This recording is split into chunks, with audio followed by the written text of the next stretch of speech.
मध्य प्रदेश में भूमाफियाओं पर लगातार कार्रवाई की जा रही और उसी के चलते जबलपुर में एक बड़ी कार्रवाई देखने को मिली है। सर्व सुविधा युक्त होटल दरबार में अतिक्रमण हटाओ मुहिम के तहत कार्रवाई की गई है और इस होटल को तोड़ दिया गया है।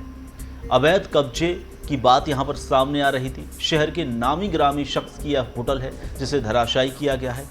सुबह सुबह नगर निगम के अधिकारी और जिला प्रशासन के अधिकारी पहुंचे हैं। भारी पुलिस बल के साथ में 5 जेसीबी मशीन की सहायता से अतिक्रमण की कार्यवाही शुरू की गई है।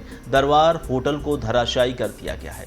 इस दौरान भारी पुलिस बल और नगर निगम का लाओ लश्कर देखकर राहगीर असमंजस में पड़ गए और रुक रुक कर यह नज़ारा देखने लगे। होटल मालिक ने होटल को बताया है वैध, तो वहीं नगर निगम पर उसने कई गंभीर आरोप भी लगाए हैं। तो लेकिन यहाँ देखा जाए तो होटल संचालक ने नगर निगम पर गंभीर आरोप लगाते हुए कहा है कि खसरे से लेकर सभी पेपर हमारे पास थे।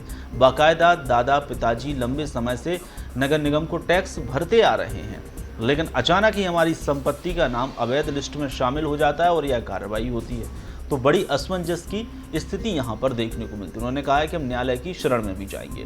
कलेक्टर करणवीर शर्मा ने कहा है कि नगर निगम द्वारा होटल दरबार में कार्रवाई की गई है। उसकी गाइडलाइन के अनुसार होटल अवैध तरीके से बनाया गया था, जिसके चलते यह कार्रवाई हुई है। मैं संक्षिप्त में ये बताना चाहता हूँ कि ये जो कार्रवाई हुई है ये बिल्कुल मेरे हिसाब से अनुचित है। ये जो मेरे को भूमाफिया बता रहे हैं ये बिल्कुल गलत है। मेरे पास ये खसरा है जिसको मैं आप सबको दे सकता हूँ इसकी कॉपी। ये खसरा मेरे और मेरे बड़े भाई के नाम पे है, आप इसको निकलवा सकते हैं। सवाई सिंह यश जैन और हर्ष जैन के नाम पे ये खसरा है। मैं इस संपत्ति का विगत कई वर्षों से पीढ़ियों से नगर निगम कॉरपोरेशन टैक्स भरता आ रहा हूँ।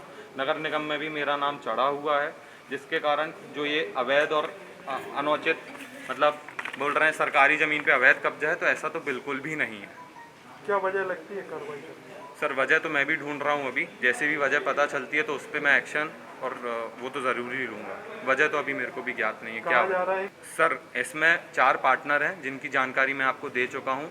शरद जैन, मनीषा आजारिया, सीमा जैन और जया रानी जैन, जिसमें से 2 मेरी माताएँ हैं, बड़ी मम्मी और मम्मी हैं। इसमें ये 4 पार्टनर हैं। इनकी रजिस्टर्ड LLP डीड है फॉर सॉर्ट ऑफ कंपनी है जो वो रजिस्टर्ड है। हमारे पास प्रॉपर उसका LLP फॉर्मेशन है। अब आपका क्या स्टेप होगा?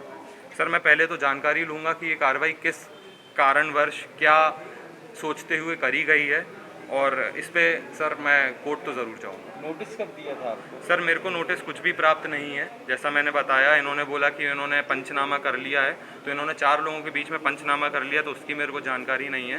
कायदे से इनको चस्पा करना चाहिए था, जो कि इनके द्वारा नहीं किया गया है मेरी संपत्ति पर। देखिए, नगर निगम ने और लोकल पुलिस ने और बाकी लोगों ने वहाँ के एसडीएम ने संयुक्त कार्रवाई की है। नगर निगम के पास में पर्याप्त दस्तावेज होंगे तभी उन्होंने इसकी कार्रवाई की है, और उनके दस्तावेजों के आधार पर वो बिना अनुमति के निर्मित हुआ है, ऐसा संज्ञान में आया है। तो उन्हीं के नियमों के अंतर्गत और जो नगर पालिका एक्ट है उनके अंतर्गत वो कार्रवाई। यदि संचालक आपके पास आते हैं शिकायत लेकर के कि अवैध रूप से गलत तरीके से कार्रवाई की गई, तो क्या उसमें जांच होगी, कार्रवाई होगी? नहीं, मेरे पास अभी तक प्रत्यक्ष कोई भी नहीं आया है।